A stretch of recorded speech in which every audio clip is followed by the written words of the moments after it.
Welcome. It is so good to see you and Dave Dudley. Dave and his family have been members of DCPC for 25 years. Dave has been a Stephen minister for 7 years. Yeah. And currently serves as the training coordinator for the Stephen leadership team. Dave retired as an airline pilot in 2005 and has since been managing the corporate aviation department for Hendrick Motor Sports. In addition to managing aviation activities, he flies both airplanes and helicopters. Following the devastating effects of Hurricane Helene, Dave flew multiple helicopter relief missions in western North Carolina mountains. He's going to share with us today his experience flying those missions. Thank you, Dave. Thank you, Pam. Good morning, everybody. Thank you all for being here today, especially some of my Stephen minister team. Appreciate you being here and appreciate your support. And thank you all for having me here and allowing me the opportunity to share this story with you. This is a story about my experiences flying helicopter relief missions in western North Carolina following Hurricane Helene. So anyway, I try to put this in a story context, if you will, not a presentation. This is, and the story in and of itself is made up of videos and pictures, and the way we captured those videos and pictures was with my cell phone, with my attention divided with a little bit on the cell phone, mostly on the helicopter. But anyway, so it's a very amateur picture and video presentation, but I think it'll help you to have a perspective maybe a little deeper than what you would if you're just watching this on TV. So this is more of a up close and personal look at this. So I hope you'll appreciate that perspective. Just for a little added context, in addition to what Pam just shared, I am the manager of the aviation department for Hendrick Motor Sports. We have a fleet of 7 aircraft, 2 of which are helicopters. So that's how I'm involved in these relief missions. We dedicated both of those helicopters to these relief missions for as long as they were needed, and I was one of the crew members on those helicopters during the 2.5 weeks that we supported these relief missions. All right, so let's kind of get going. Let me give you a little info or a little context around Curious George, okay? You're going to hear a lot about Curious George today. I'm sure you weren't anticipating that. How does Curious George fit into this? By the time the presentation's over, it'll be obvious, but in either case, at the beginning of these missions, we felt like, or we were pretty sure we were going to engage children as we were flying in and out of these communities. And we felt like it would be kind of cool to have a little Curious George doll that we could share with them. They could hold, they could, we could take pictures of them with the Curious George and whatnot. So Curious George was kind of started out as our flying partner. And so more about Curious George as we move forward here, okay? All right. So let's see if we can get going here. All right. I'm so thankful to have John here today, a tech guy. How about this one, John? There we go. Okay, so this first video that I'm going to show you is our very first mission.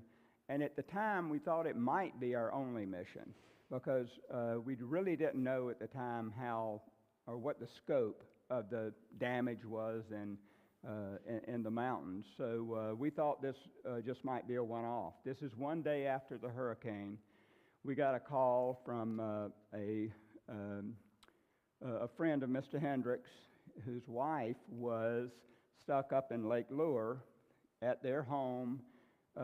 She was there the night of the hurricane went through, so she got stranded there, no way in, no way out. So he asked Mr. Hendrick, any way you think you might be able to fly up and land somewhere and get her out of there? And so I get the call from Mr. Hendrick.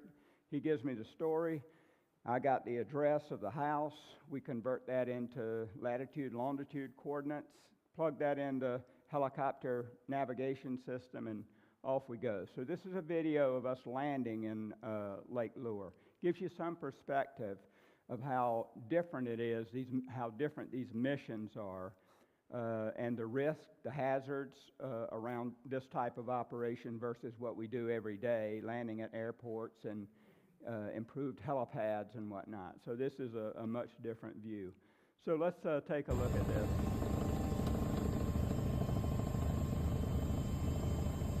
Okay.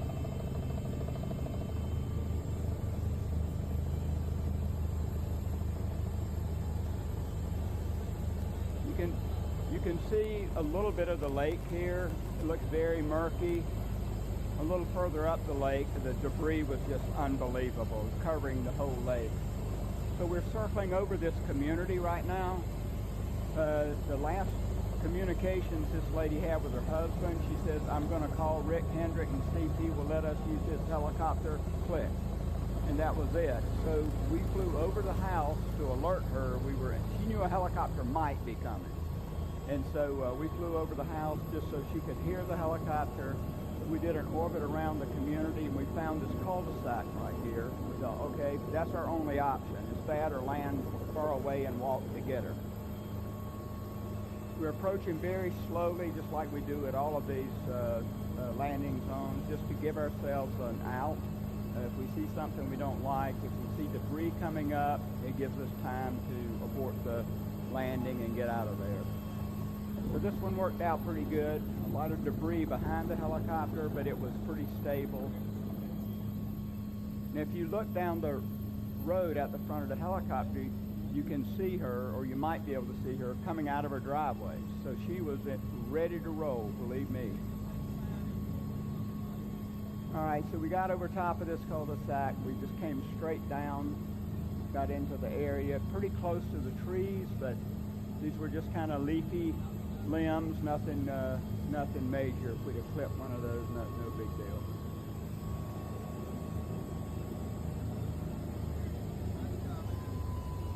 Okay, so we're on the ground here now, and just another little quick video of her coming down the street here and getting her on board and getting out of there.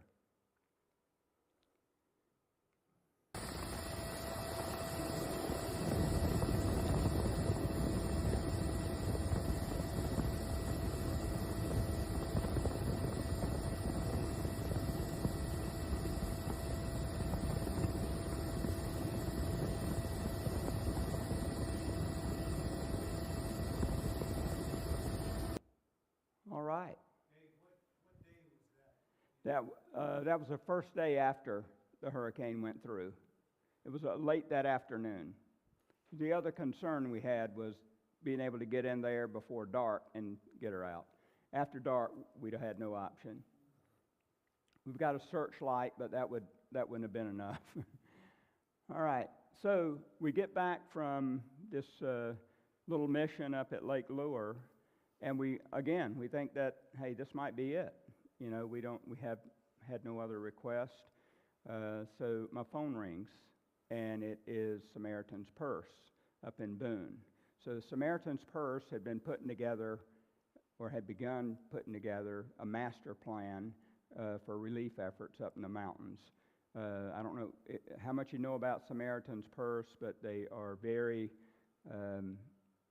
good at what they do in terms of relief missions and just logistics for things like this. So anyway, we know them very well. We've been part of their operations in the past. In Haiti, we worked with them for several weeks there, so we got good contacts there. They know us. They know we have helicopters. So we get the call from them saying, hey, we're putting together a plan, and we don't know what it is yet, but can you be part of it?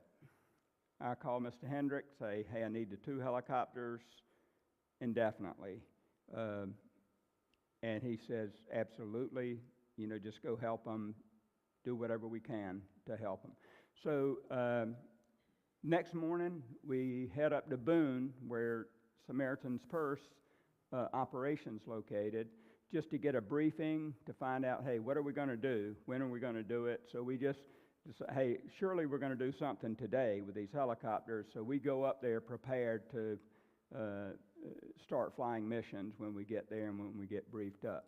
So this next video is us arriving in to Boone. And I'll talk you through this a little bit. As we get a little closer, this is a private airport in Boone that Samaritan's Purse uses from time to time.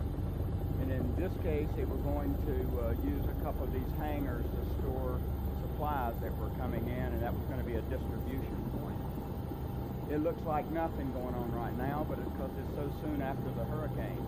2 days later, there were 30 helicopters on this, military, civilian, supplies all up and down the edge of the runway. So they got it going quickly. If you look ahead here, that's our lead helicopter who has just landed ahead of us.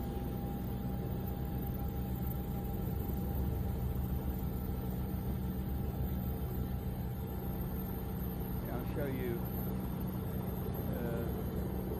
They had just a few supplies at this point, and the precious commodity at this point was water. So they did have water, some food, and so we could at least had enough to fly for a couple of days out of Boone here.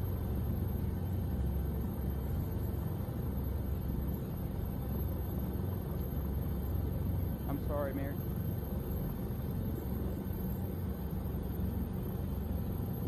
No, it was not. It was hardly anywhere in that area where they could drink anything other than bottled water. So this is a little hangar. This is all they had at this time. Just a few supplies here. And I'll go ahead and move through this, give you an idea. Here's kind of how we loaded the helicopters, okay? So these bags have a blend of water, food, the kind of items you would need in the early stages of a situation like this. And so we could load about 1,000 pounds in each helicopter. You see here we would load the cabin, and then the other half would be actually in the cargo compartment of the helicopter. And we put them in these bags because we weren't sure, are we going to be able to actually land and hand over these bags, or are we going to be hovering over top of an area that's not suitable for landing, and we're going to have to kick them out of the helicopter? So we were prepared to do either. Fortunately, we never did have to kick anything out. We always found a way to get down on the ground. But we just didn't know back at that time. The briefing from Samaritan's Purse was this: a map of the counties of western North Carolina. The little markers on the map are areas that they knew had called in, or somehow somebody notified Samaritan's Purse that these people need help. So these are all just latitude, longitude coordinates. So each day we would take this map. Samaritan's Purse would say, go here, here, here, and we would just fly to these points. And these points, virtually all of them, if not all of them, are either churches or volunteer fire departments. And I can tell you, in the mountains, when things go bad, I'm talking about way up in the mountains. When things go bad, people do go to two places: fire department, church. So that's where we would be mostly operating in and out of. Okay, so when we would get this kind of high-level brief from Samaritan's Purse every day, then we would internally do a more tactical assessment and review of the missions that we had for that day. So this is just an example. This was October 3rd. We had 5 missions from Samaritan's Purse this day. This was a day where we were coordinating with the military. The mission this day was that we would follow the Black Hawk helicopters, Army helicopters, into areas, and they were dropping medical kits, 500-pound medical kits. We'd come in behind them, and we would drop food, water, medicine, whatnot, and then we would do an assessment. Where it says data collection there, that data collection is, hey, what do you guys need? What do your friends down the road need? What do you know about others around you? So, and we would push that information back to Samaritan's Purse so they could get help to people. We did a Black Mountain Hospital run that day. Also, one of our helicopters did a search and rescue mission for the Madison County Sheriff's Department, flying up and down the South French Broad River, just looking for people on the side of the river, maybe looking for help or worse. And so that started at the Tennessee state line and ran back to the Buncombe County line. Okay. All right, so our first mission is going into Fairview Volunteer Fire Department in Asheville, just east of Asheville. The briefing strip we got from these for these folks was that they were cut off and that they needed supplies, no way to get to them, and they were trying obviously to support their communities, but they just didn't have supplies to do it. So this is a video of us landing in the back parking lot of the volunteer fire department in Fairview.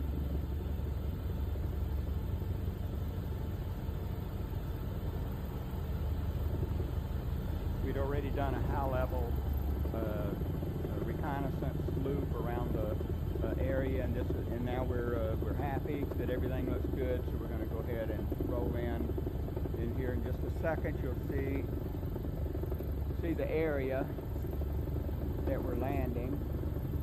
You see the white rooftop here, kind of the parking lot. That's the fire department. So we're just going to slowly work our way down into this parking lot. We know that parking lot's probably full of dirt and silt, so we're planning on a brownout when we get close, and it was, but it worked out okay.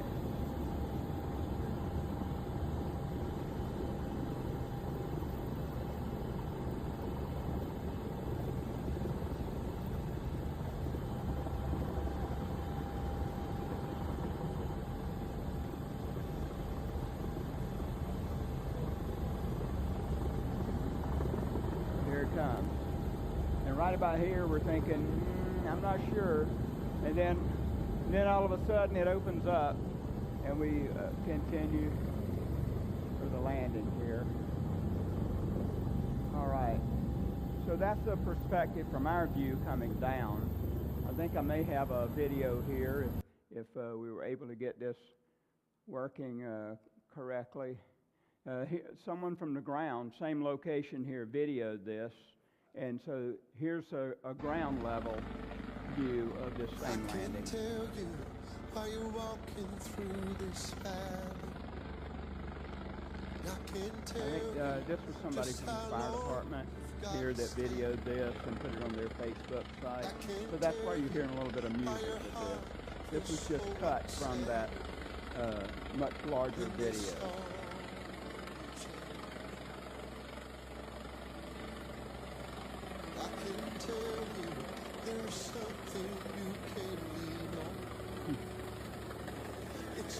This makes it look like we're much closer to the building, but honestly we're not.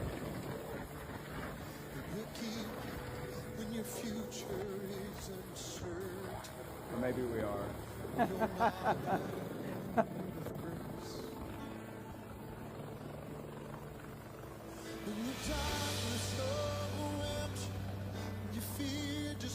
So our goal is to land unload, and get out of town quickly. So we land, we get out, we talk to the folks, we find out what their needs are, what the needs are around them, and then we're out of there.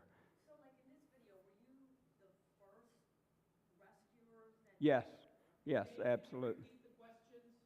Say again? Can you repeat the questions, please? When they asked the question, Oh, yeah. repeat it so everybody could hear the question. Yeah. I was asking if you were the first rescuer. Yes, the question is, were we the first flight into this area? And the answer is yes, we were. And Dave, is it just you in the helicopter, or are you with somebody? Two pilots on both helicopters. Yep. And so I'm holding the phone like this. So anyway, but all of that is briefed. Everything we do, even though this looks like the Wild Wild West right here, every day in our normal world, we conduct a risk assessment based on the conditions for that day, and we try to identify the risks, the threats that are present, and apply any mitigation process to that we can. We do the same thing here. So every day, every flight that we took, there was a mission-specific risk assessment done and mitigated to a level as low as practical based on the circumstances. Did you ever run across an instance where there were injured people, and what would you do? Yeah. Call another helicopter, or? Repeat the question. Yep. It's for the online people. Okay. Yep. So the question is, did we encounter any people that were injured? And the answer is yes. And how do we deal with that? Because we're not an EMS helicopter, we would communicate with Samaritan's Purse, just let them know what the situation is, and somebody else would come in and address the issue. Yeah, so we really weren't set up, excuse me, for any missions like that, but there were other helicopters around that could do that. Excuse me. Okay, very good. All right, so after we landed at Fairview, the fire department we just left, they told us that, hey, if you get a chance, you need to go to Garing Creek. It's our sister fire department right across the mountain. Our fire chief here lost his life there yesterday, and they just hit so hard, and there's so much death and devastation there. Any way you can get there. This was late in the day when we were in Fairview. At the time, we were having to go back and forth between Boone to resupply, so there's no way I could get back that day. And so I said, hey, tomorrow morning, daybreak, we'll be there. And so this is our arrival into Garing Creek. And this is the war zone, folks. This is the worst we saw right here. You won't see everything from the helicopter, but there were people, bodies still in the woods and down the hill when we landed here, okay? And we... Is Garing Garing Creek near Asheville? Creek is just east of... Okay, I'm sorry. Is Garing Creek near Asheville? Garing Creek is just east of Asheville. I would say maybe 7 or 8 miles east of like I-40. So very close to this fire department that we just flew into. Okay, so here's our arrival into Garing Creek. And this will give you some perspective of the damage. Here's where a landslide just went right down the hill, went right through this community, and just took houses and people and cars right down to the bottom of that hill. This community got a lot of national media attention because there was such a loss of life here. And one family lost 11 members. Another name for this community is Craigtown because of there's so many Craig family members there. And you saw this was an abort, okay? So we tried to get in the first time. But if you saw some yellow tape on the side of the road. We were a little worried that that could get up into the rotor system, so we boarded hoping this guy on the ground would kind of figure it out. And he did, thank God. And so we're just making a quick loop back around. Hey, a total reassessment right now that, okay, here's what we just saw. How do we set up for this approach? How are we going to orient the helicopter once we get on the ground? Where are the hazards? All of that. So we're going through that process right now.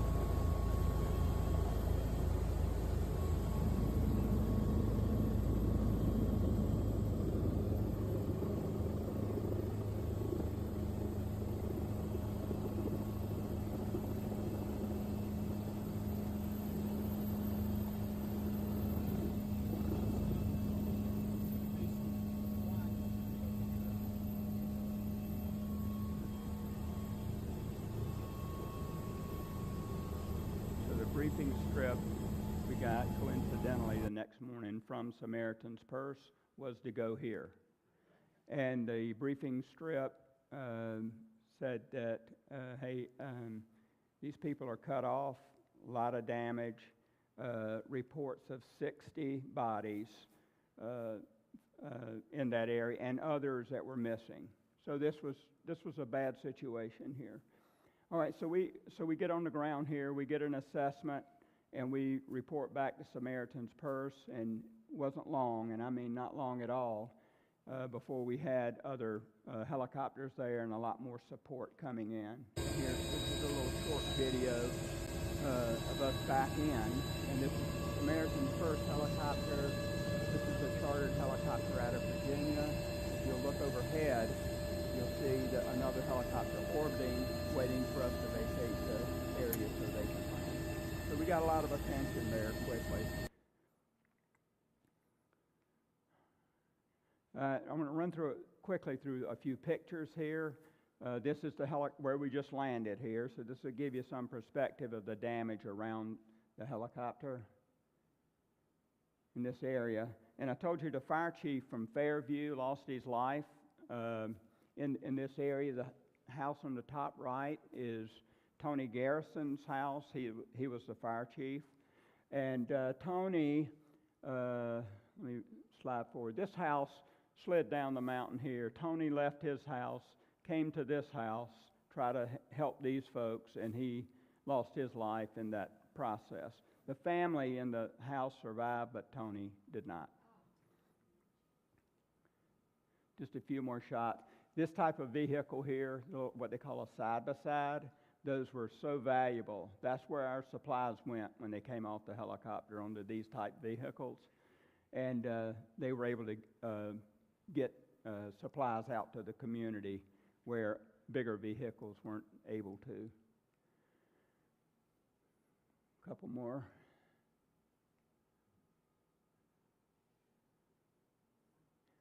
And by the way, there was water about 15 feet up. When you look at the telephone poles there, the water level's about 15 feet high coming through this area. And this area before the flood had a stream, only had a stream going through it that you could step across. All of this came from the top of the mountain down through. It wasn't like a river or a creek that flooded in this area.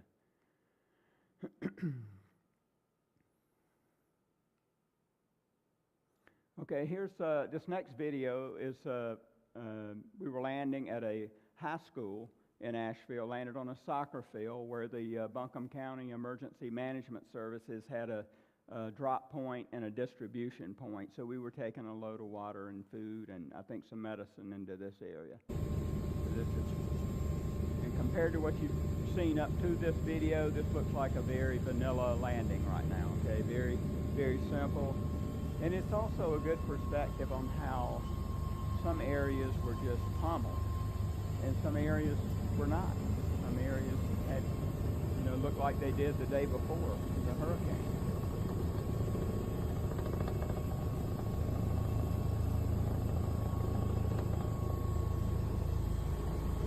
The high school here on the right.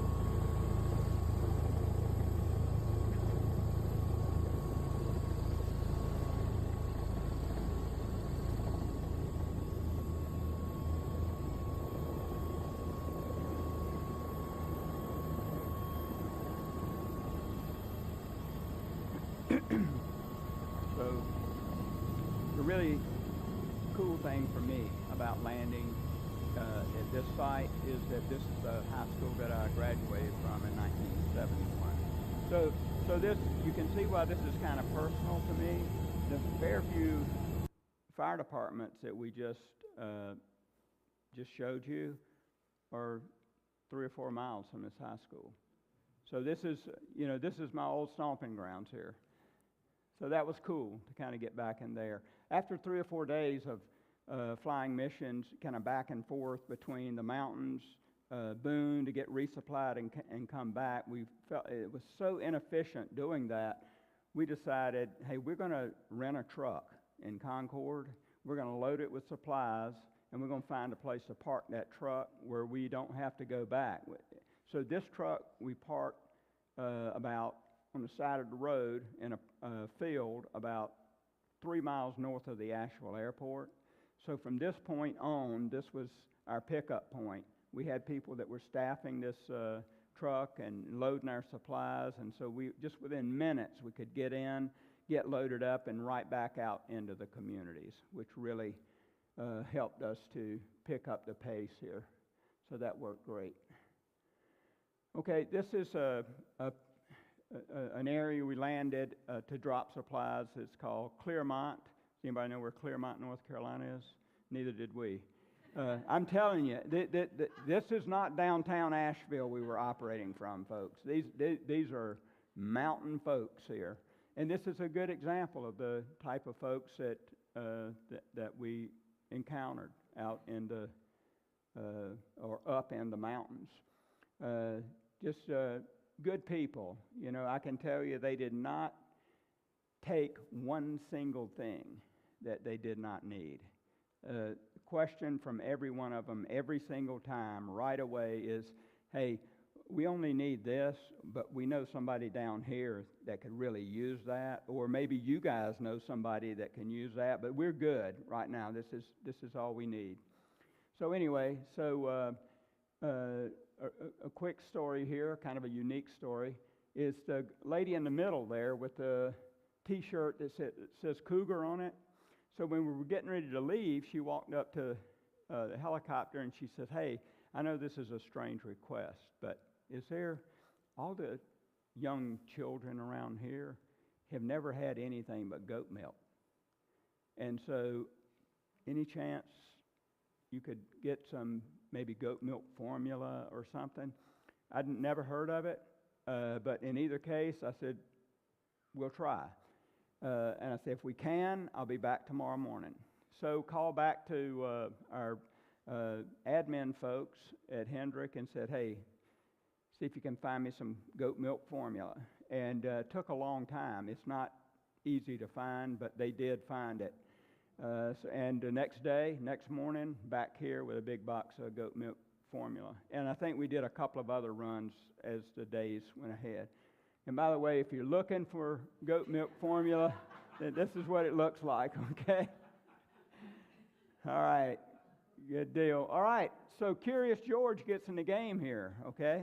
This is exactly what we envisioned. This is an area, a volunteer fire department that we supported just north of Bakersville, and that is way up there, okay? So anyway, a lot of kids were around the fire department, so we had Curious George out, and he got to spend some time with these little kids, smiles on their faces. Hey, kids smiling, adults, parents are happy, okay? So Curious George was doing a heck of a job here. Kids love helicopters. We let them sit in the helicopter, climb all over the helicopter, whatever made them happy here. So this is a couple of other pictures here. Okay, so let's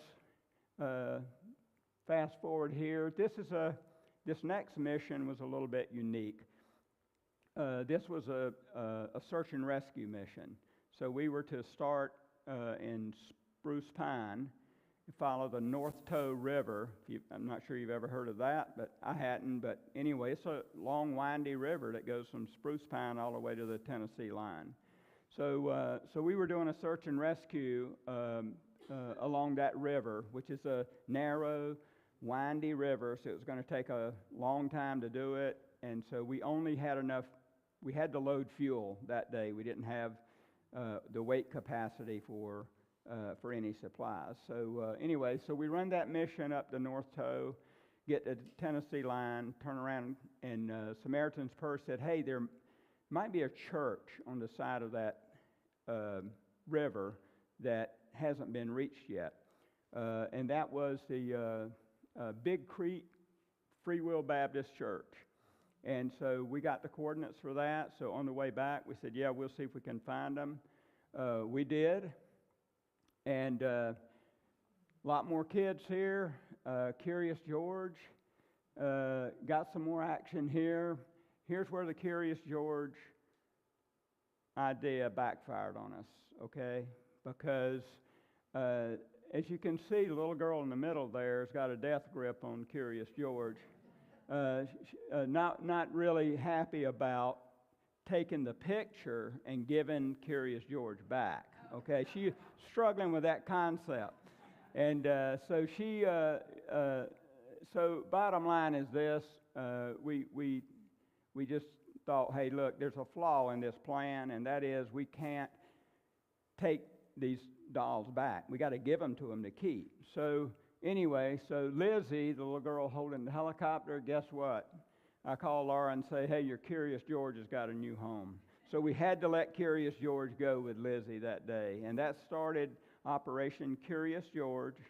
Laura orchestrated and managed a plan to reach out to people and say, hey, we need Curious George dolls. So family, friends, I think maybe it was posted on Facebook. Lori was in the game here as well, and so within a couple of days, we had just boxes and boxes of Curious Georges coming in, and so every mission after this, we had bags of them on the helicopter. There's no telling how many Curious George dolls are up in the North Carolina mountains right now. So we never had to take one back, okay? All right. This was a mission we did for Atrium Health. They called us and said, hey, we have a nursing home up in Burnsville, no electricity, a few patients there really need a higher level of care, and so can you fly in, land beside the nursing home, and bring them to a remote medical center that they had set up at the Hickory Airport. So this is a quick video of us loading these folks on. Oh, sorry. Oh, my goodness. Oh, let me back up. I think I got this. There we go. And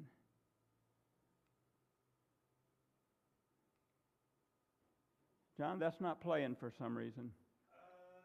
Maybe a couple more off down. Okay. All right. We'll maybe get back to the nursing home lift, okay? All right. So another source we supported was the Black Mountain Children's Home. This is a day that Laura was able to travel with me or be with me on this trip. And this is Laura and Jimmy Harmon, the president of the children's home, doing just assessing some damage to one of their buildings. A landslide came down the hill and wiped out the north side of this building. There were people in it just minutes or seconds virtually before this got wiped out, and they all got out. One injury, I think, somebody jumped off the deck there and broke their ankle, but just barely avoided a catastrophe here. Another thing we did for the children's home, when I say we, I'm talking about Hendrick Motor Sports. They were getting so many donations coming in, they didn't have the storage capacity for it. So we rented this trailer and had it staged up there on their property to be set up as like a mobile pantry. And this is another day Laura was part of the action. And so we posted her up next to the trailer just to enhance the picture. All right, so while we were at the children's home, Jimmy Harmon took Laura and I for a little quick ride down Swananoa River Road just to show us the damage to the homes there that were just beside the river. What you're going to see here is all the contents of the homes just stacked on the side of the road, and some of the damage too. So let's take a look at this.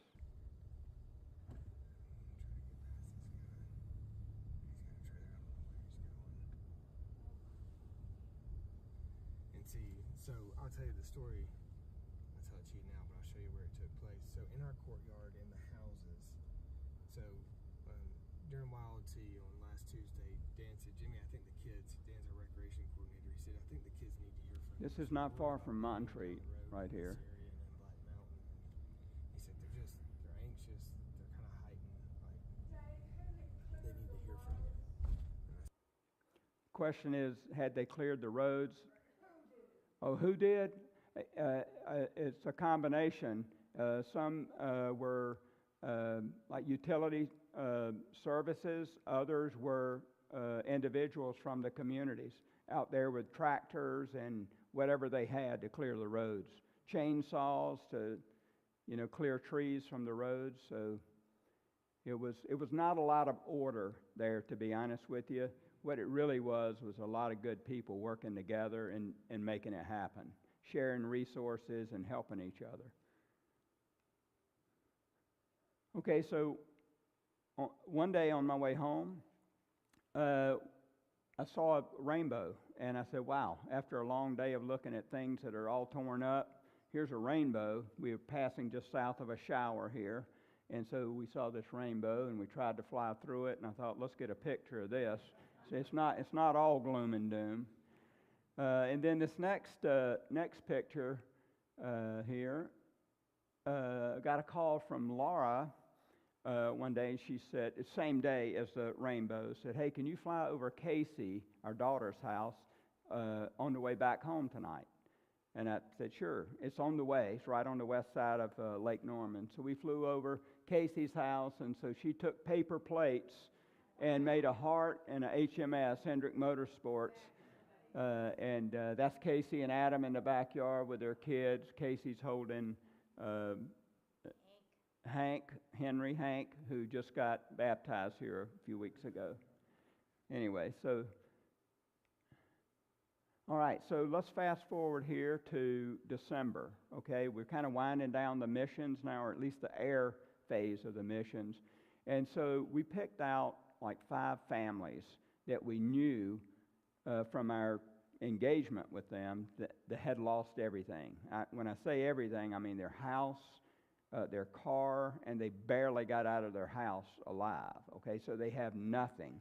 This family was living in a camper up in Waynesville, and so we picked these 5 families, all families that had lost everything, and we said, hey, send us your Christmas wish list, and we're going to make this a special Christmas for you. And so we had different sponsors for each of these families who bought the presents and delivered the presents to them. So this is one family that was supported by one of the Hendrick employees.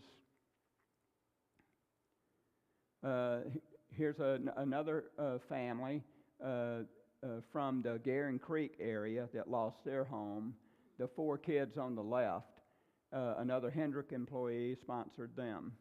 And let me move forward here.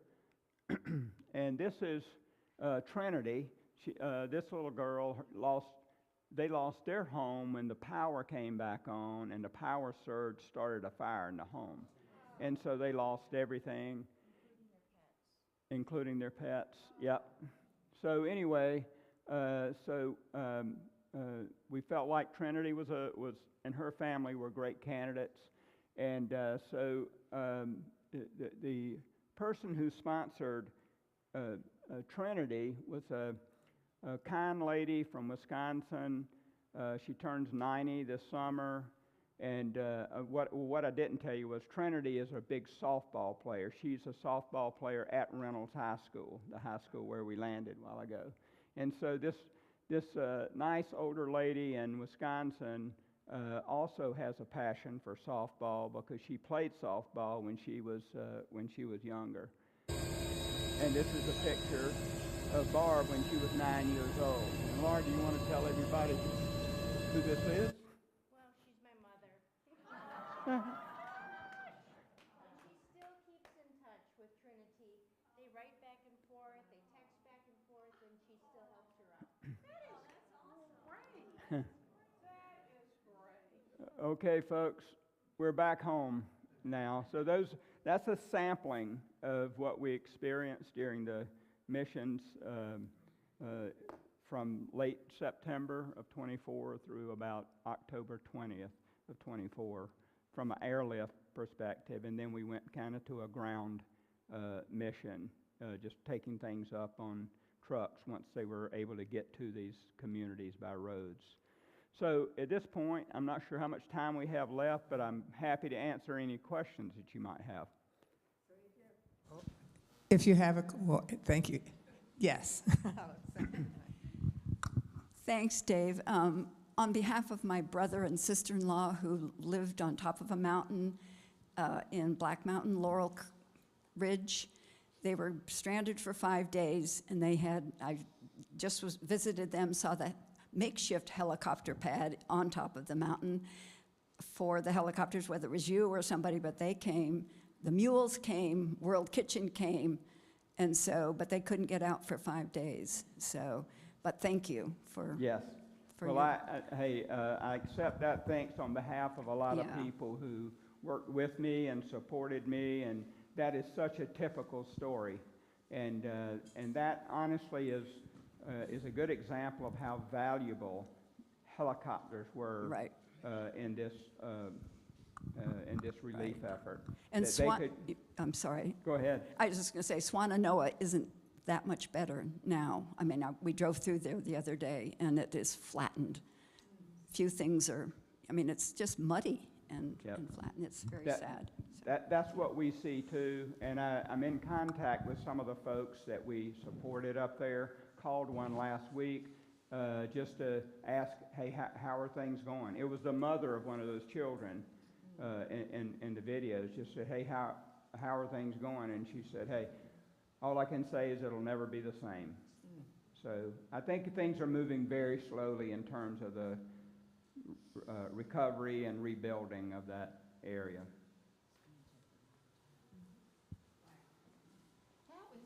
Oh, perfect. How is Biltmore Village?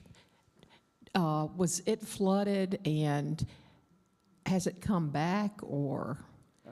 I'm not sure what the current status is, Penny. It was hit very hard. Okay. A lot of damage there. I mean, it was one of the worst hit areas in Asheville proper. Wow, thank you. Mm-hmm.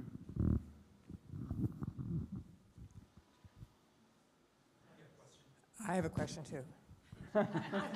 Okay. Who's first? You had to seen a lot. Is there one particular profound moment that stands out in what and why of everything that you did, or a certain interaction that kind of goes to the top of the list? Yeah, absolutely. I think everybody heard that question. Children, you know, just interacting with the children.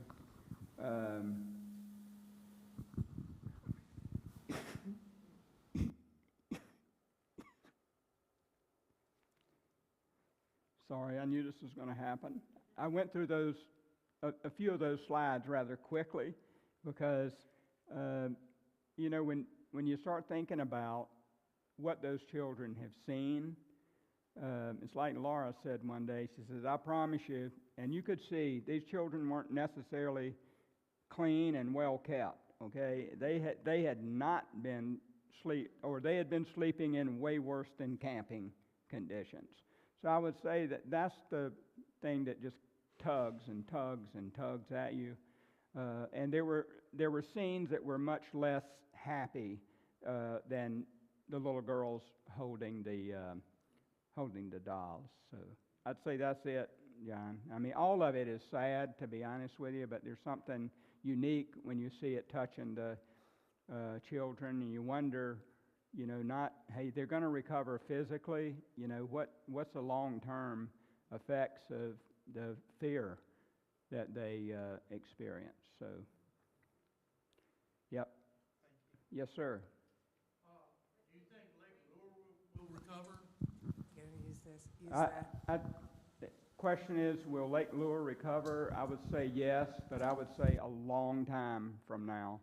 Lake Lure was certain areas of it were just destroyed. The homes along the rivers going into Lake Lure were just, that was some of the worst devastation that I saw, where these homes were just, the water just rose and just wiped out these nice homes on the side of the river. So that has got to be a long-range plan to get that looking anywhere close to the same. And maybe it never does look the same. It gets, cleaned up and rebuilt, but probably won't look like it did before. Some of those homes aren't going to go back and look like, 75-year-old stately homes. So, yes, ma'am. Did you fly over Chimney Rock that was Yes. completely wiped out? It was some areas that you flew over. This was October, or late September, early October. Still a lot of leaves, so there was a lot of things you couldn't see. So I would say we know Chimney Rock was hit hard because the information we were getting from Samaritan's Purse, a lot of missions went to Chimney Rock. So you heard Chimney Rock a lot, so I'm sure there was a lot of damage there.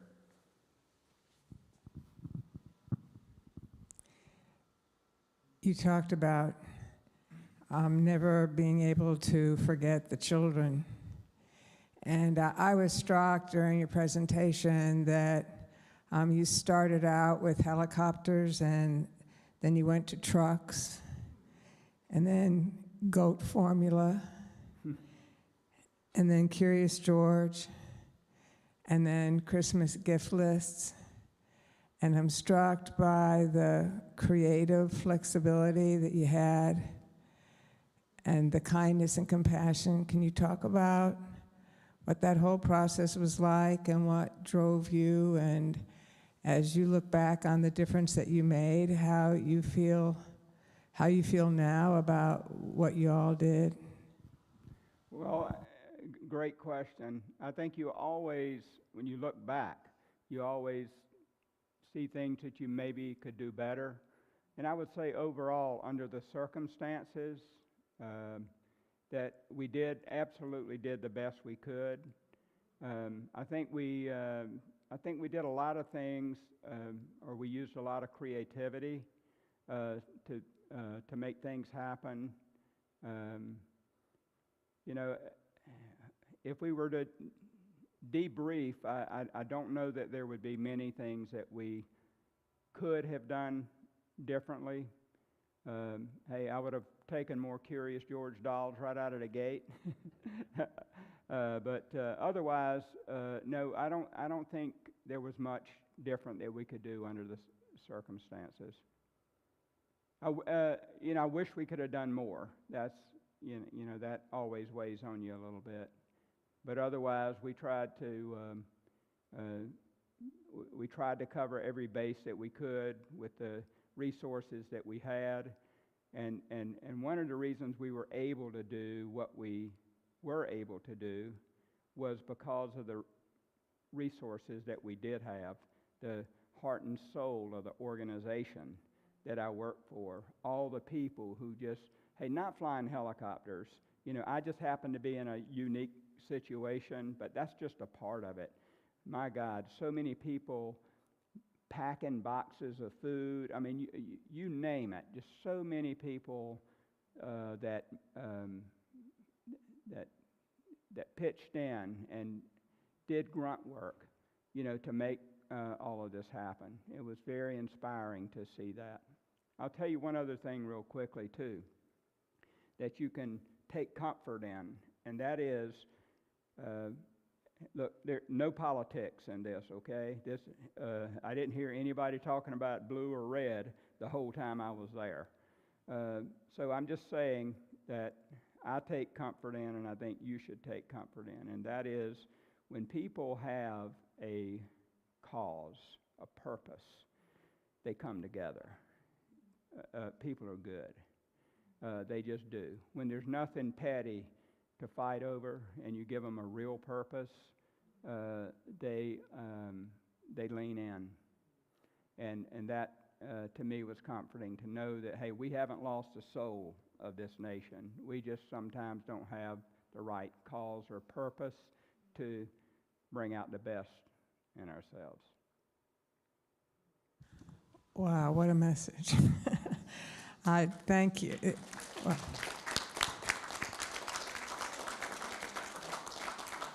this has been so inspiring, and to see the kindness and compassion and open eyes and open hands and open hearts is, I think, will stay with us all. Thank you so much. Thank you.